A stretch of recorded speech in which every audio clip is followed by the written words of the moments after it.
ટમેટા ને એવું બધું સડી ગયું છે તેલમાં. તો હવે નાખી દઈશું આપણે મસાલો.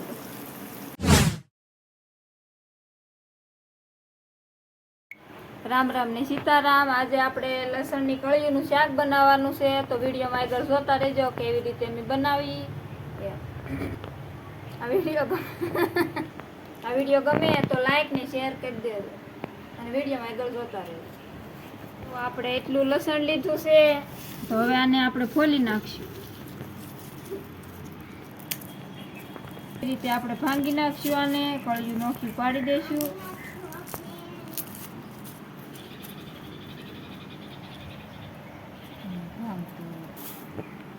જો આ લસણ છે આપણે, કારણ કે કળિયું નોખી પાડી દીધું.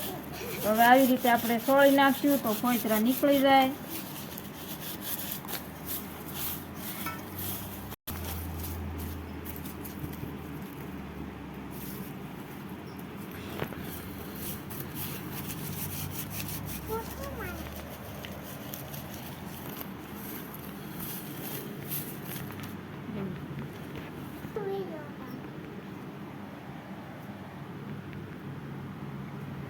પણ કળિયું આપણે એટલી ખોલી નાખી છે. તો હવે આપણે ટમેટું મોળી નાખશું.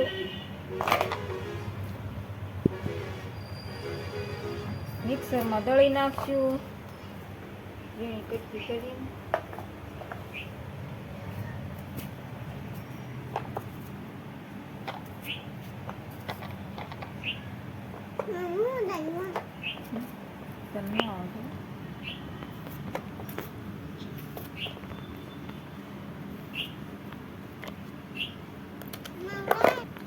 ટમેટું કાપી નાખ્યું છે. તો હવે આપણે દળી નાખશું આમાં.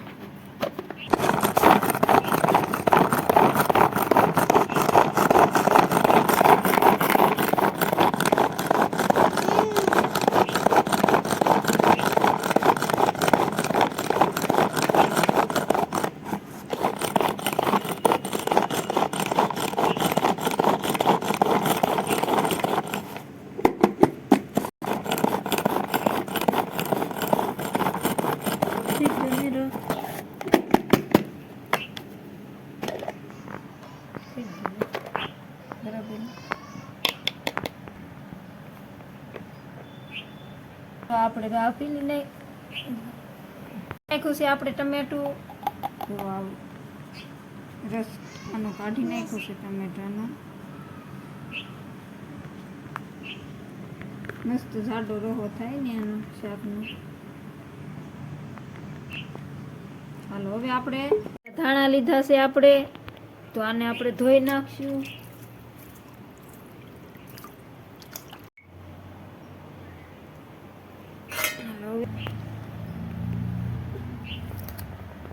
આવી રીતે આપણે કાપી નાખશું ઝીણું ઝીણું.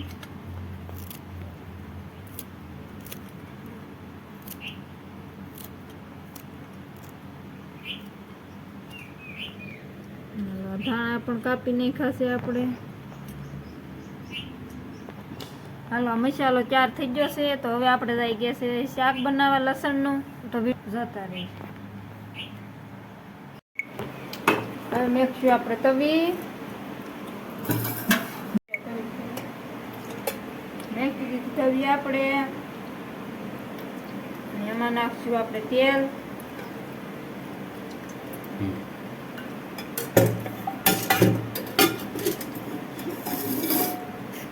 તેલ ગરમ થઈ જાય કે સમજી તો ન.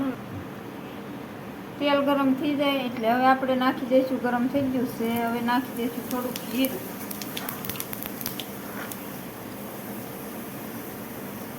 હવે નાખી દઈશું કળિયું.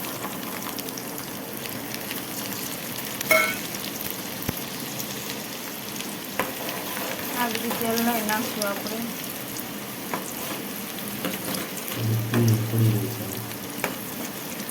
આવી રીતે હલાવી નાખશું. થોડીક પીળી પડી જાય કે તેલમાં તળાઈ જાય કે થોડી વાર તળવા.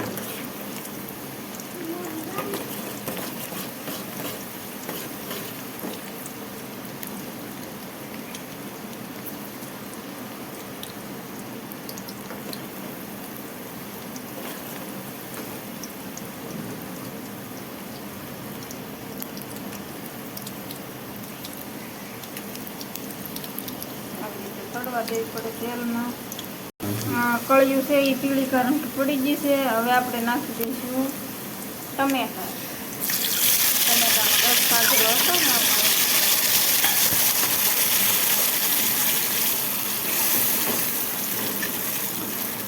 થોડી વાર આને સડવા દઈશું આપણે તેલમાં.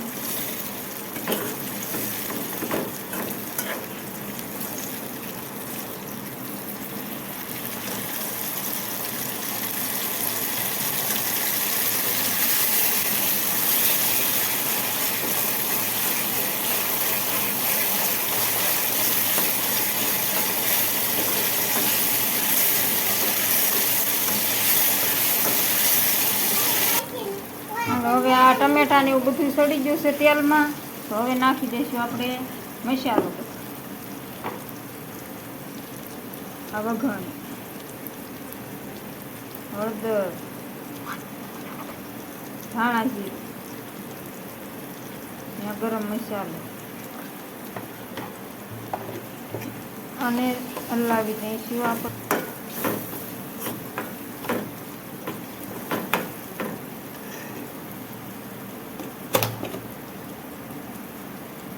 સ્વાદ પ્રમાણે મીઠું નાખશું આપણે.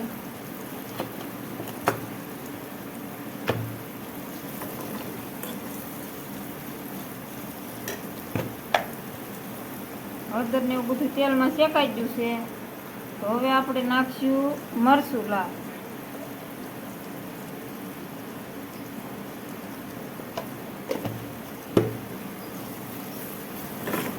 મરચું પાકી રહે ત્યાં સુધી આપણે શેકાવા દઈએ 2-3 મિનિટ સુધી.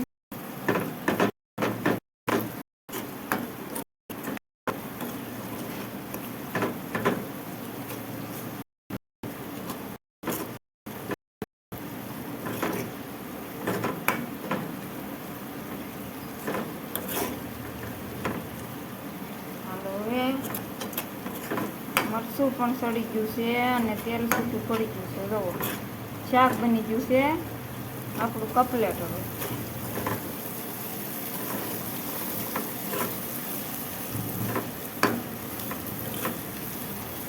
હવે શાક બની ગયું છે કપલેટ. હાલો, શાક બની ગયું છે કપલેટ. હવે આપણે નાખી દઈશું ધાણા. આ વિડીયો ગમ્યો હોય તો લાઈક શેર કરવાનું ભૂલતા નહીં.